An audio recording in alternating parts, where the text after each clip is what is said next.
Secara khusus, pelaporan dan kritik ini terkait dengan kebebasan media. Ya, sedangkan peran dari lembaga-lembaga politik dan parpol terkait dengan apakah produk hukum yang mereka hasilkan membuka peluang korupsi atau justru menutup atau setidaknya mengurangi peluang korupsi. Ya, misalnya ya dalam konteks Indonesia kita tahu ada Perpu Corona yang kemudian menjadi undang-undang. Yang ini oleh beberapa pihak ditengarai mempermudah ya membuka peluang terjadinya korupsi. Kenapa?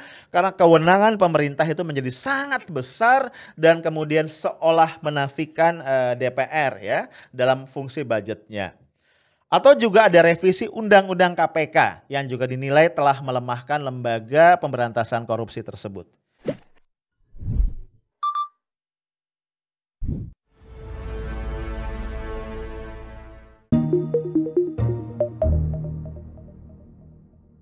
Guys, kita ketemu lagi di Afternoon Tea, edisi Jumat 29 Januari 2021. Ya, semakin dekat ke weekend, ya. Mudah-mudahan tetap semangat ya guys. Oke, kayaknya nih kita ini nggak bisa lepas dari kasus korupsi ya, entah gimana nih. Yang lama itu belum tuntas ya, bahkan kemudian mulai sayup-sayup ya, semakin nggak jelas. Yang baru, yang lebih dahsyat tuh datang lagi. Ya nggak sih? Belum beres kasus Jiwasraya dan Asabri, kemudian kita dengar kasus korupsi bansos di Kementerian Sosial ya. Yang terus bergulir, tambah banyak orang yang diduga terlibat ya, termasuk beberapa kader dari partai tertentu yang merupakan partai penguasa. Nah ini belum kelar ya, belum jelas juga seperti apa endingnya. Kita dengar lagi dugaan kasus korupsi di BPJS Ketenagakerjaan yang konon potensi kerugian negaranya sampai 43 triliun. Gue belum pernah ngeliat sih ya duit triliunan tuh kayak apa. Lah kita jadi pengen tahu nih guys ya, gimana sebenarnya catatan prestasi. Prestasi tanda kutip ya, prestasi korupsi kita yang paling update. Nah ini ada berita dari Detik News tanggal 28 Januari 2021 kemarin. Judulnya Indeks Persepsi Korupsi di Republik Indonesia anjlok 3 poin. Peringkatnya setara Gambia. Setahu gue Gambia ini satu negara yang masih terbelakang ya, atau tertinggal lah di benua Afrika ya. Jakarta. Indeks Persepsi Korupsi IPK, IPK itu kalau di kampus Indeks Prestasi Kumulatif ya, atau dalam bahasa Inggris adalah Corruption Perception Index CPI Indonesia untuk 2020 turun jauh dibanding tahun 2019. Indeks Persepsi Korupsi Indonesia turun 3 poin dibanding tahun 2019 yang mendapatkan skor 40, berarti sekarang kita 37 ya. Melorotnya skor IPK itu membuat peringkat Indonesia juga turun drastis dari posisi 85 sebelumnya ya ke 102. Jauh amat ya. Dari 180 negara. Indonesia tercatat pada peringkat yang sama dengan Gambia. Tadi ya gue bilang Gambia ini di Afrika. Ini ada pernyataan dari peneliti Transparansi Internasional Indonesia Wawan Suyatmiko yang bicara dalam peluncuran Indeks Persepsi Korupsi 2020 yang disiarkan daring ya hari Kamis kemarin. CPI Indonesia tahun 2020 ini kita berada pada skor 37 dengan ranking 102. Dan skor ini turun 3 poin dari tahun 2019 yang lalu. Jika tahun 2019 lalu kita berada pada skor 40 dan ranking 85. Ini 2020 berada di skor 37 dan ranking 102. Jauh melorotnya. IPK atau CPI ini dihitung oleh Transparency International dengan skala 1 sampai 100, yaitu 0 artinya paling korup sedangkan 100 berarti paling bersih. Total negara yang dihitung IPK atau CPI ada 180 negara. Wawan mengatakan interval pengambilan data dari sepanjang tahun 2020 sampai bulan Oktober. Ya, dia juga menyebutkan 5 negara peringkat teratas indeks persepsi korupsi adalah ya ini yang terbaik ya. Peringkat pertama negara bebas korupsi adalah Denmark dan Selandia Baru dengan skor 88. Wih, jauh banget ya. Kita 37 ini 88. Ini naik 1 poin dari tahun 2019. Kedua Finlandia, Singapura, Swedia dan Swiss dengan skor 85. Mepet banget ya. Nah, peringkat ketiga ada Norwegia dengan skor 84, keempat Belanda 82, dan kelima Jerman dan Luxembourg dengan 80. Jadi 5 besarnya 80 ke atas ya. Sedangkan negara dengan skor CPI paling rendah juga tidak berubah dari tahun sebelumnya. Di antaranya Somalia, Sudan Selatan, Syria, Yaman, Venezuela. Nah, ini mungkin ya beberapa orang yang kelewat optimis bisa mengatakan jauh dong ya dari 37 kita ini ke belasan. Tapi tetap ranking kita parah ya. Ya, jadi yang tadi itu masing-masing skornya 12, 14 dan 15. Nah guys, turunnya Corruption Perception Index Indonesia yang cukup drastis nih dari 2019 ke 2020 dikomentari oleh Bivitri Susanti, salah satu anggota Dewan Pengurus Transparansi Internasional Indonesia, yang juga beliau adalah pakar hukum dan staf pengajar di Fakultas Hukum ya. Menurut Bivitri, CPI bukan semata-mata ditentukan oleh kasus-kasus korupsi, melainkan juga oleh 5 faktor. Ya, pertama adalah situasi penegakan hukum. Yang kedua, lembaga penegakan hukum. Yang ketiga, lembaga anti korupsi. Yang keempat, pelaporan dan kritik. Yang kelima adalah peran lembaga-lembaga politik dan parpol. Secara khusus, pelaporan dan kritik ini terkait dengan kebebasan media. Ya, sedangkan peran dari lembaga-lembaga politik dan parpol terkait dengan apakah produk hukum yang mereka hasilkan membuka peluang korupsi atau justru menutup atau setidaknya mengurangi peluang korupsi.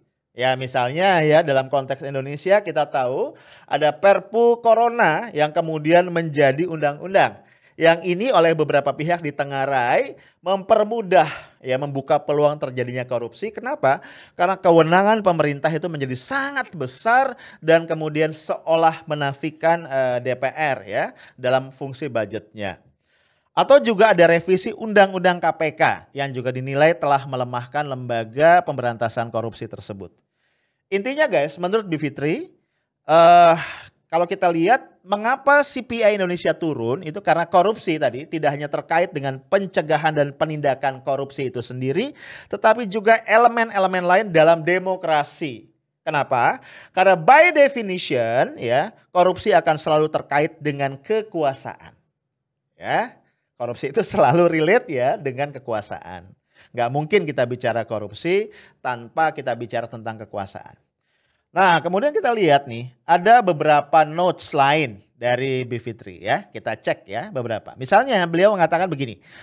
Ini ada penyempitan ruang gerak masyarakat sipil dengan beberapa indikator atau catatan. Ya, penggunaan hukum oleh aparat penegak hukum untuk tujuan-tujuan yang bukan hukum. Itu yang pertama.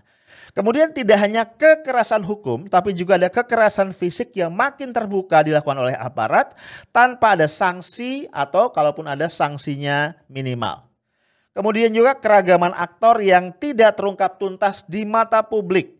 Apakah aktor negara atau barisan pendukung atau apa? Ya kita tahu ya beberapa barisan relawan juga masuk di sini. Penindakan hukum yang sengaja dibuat tidak konsisten membuatnya selalu samar dan menciptakan situasi sosial dan politik yang semakin runyam. Nah, beberapa kekerasan menurut Bivitri tidak pernah diselesaikan. Kemudian juga pandemi ternyata membuat kondisi demokrasi semakin parah. Ya, terbaca sebuah situasi otoritarianisme. Meski kelihatan demokratik secara prosedural, ya ada pemilu sesuai prosedur konstitusi dan lain-lain. Kita perlu membacanya dengan kacamata negara hukum dan demokrasi yang substantif. Ya, nah jadi kalau kita lihat kita dalami lagi, di Bivitri mengatakan di sini ada perobohan ya atau penghancuran demokrasi justru oleh aktor-aktor demokrasi. Menurut Bivitri ini berbahaya. Ya, hukum yang bisa membungkam demokrasi misalnya melalui berbagai produk ya yang dikontrol oleh aktor politik formal. Ya, misalnya nih ada undang-undang ITE, undang-undang Cipta Kerja dan undang-undang lain yang akan terus-menerus merobohkan demokrasi. Dibuat oleh aktor-aktor politik formal yang tidak dapat kita kontrol. Kenapa? Karena aturan main partai politik membuat mereka dikuasai elit politik dan juga oligarki. Sementara itu, elit politik yang sama melalui prosedur-prosedur demokrasi yang ada juga sesungguhnya mengontrol aparat penegak hukum. Penegakan hukum bisa diarahkan untuk tujuan-tujuan yang justru tidak adil. Nah guys, ini kesimpulan akhir dari analisis Bivitri mengenai sebab-sebab turunnya indeks korupsi kita. Ya, korupsi adalah wujud konkret dari penyalahgunaan kekuasaan. Maka satu-satunya cara untuk mengendalikan korupsi adalah adanya kontrol terhadap kekuasaan. Ya. Satu, penguatan negara hukum melalui reformasi lembaga-lembaga hukum. Yang kedua, terus membangun demokrasi yang substantif, tidak sekedar demokrasi elektoral atau demokrasi prosedural. Dan yang ketiga, perluasan ruang kontrol masyarakat sipil terhadap penyelenggara negara. Ya. Nah guys, melihat ini ya mata kita tentu terbuka, ternyata korupsi bukan kejahatan yang berdiri sendiri. Sebagai extraordinary crimes, ya dia terkait berjalin erat dengan persoalan-persoalan politik. Ya, persoalan-persoalan demokrasi kita yang masih jauh dari dewasa, yang masih jauh dari matang. Ya, gue kasih contoh aja, misalnya begini. Tadi kita ngomong tentang ruang gerak masyarakat sipil. Ya, ketika ada masyarakat sipil yang menemukan indikasi-indikasi ketidakberesan, lalu bersuara misalnya, ya. Sekarang kan ruang terbuka bagi kita nih yang bukan siapa-siapa adalah media sosial. Nah ketika ngomong ini rentan sekali guys. Karena ada undang-undang ITE misalnya begitu. Sehingga banyak dari komponen masyarakat sipil walaupun melihat tadi ada potensi pelanggaran dan sebagainya, potensi korupsi memilih untuk diam. Karena nggak berani ngambil resiko. Nah kalaupun berani ngomong ya, kalaupun tidak kena undang-undang ITE ini ada para buzzer nih. Ya, yang siap untuk menyalak, yang siap untuk menyerang dan membuli di media sosial. Ini tentu adalah situasi yang tidak sehat guys ya. Bagi penegakan hukum, bagi pencegahan korupsi. Karena tadi ya orang kemudian akan memilih untuk diam. Guys, mari kita tetap tegas mengatakan no to corruption dan kita bicara untuk mengungkapkan ketidakberesan agar negara kita yang kita cintai ini bisa selamat dari korupsi yang akan bisa merobohkan sendi-sendi kehidupan berbangsa dan bernegara. Ya. Oh ya guys, jangan lupa ya di change.org itu ada sebuah petisi hukum mati Juliari Batubara, koruptor bansos COVID-19. Kalau lo mau join, gua tinggalin linknya di kolom chat atau di kolom komentar ya.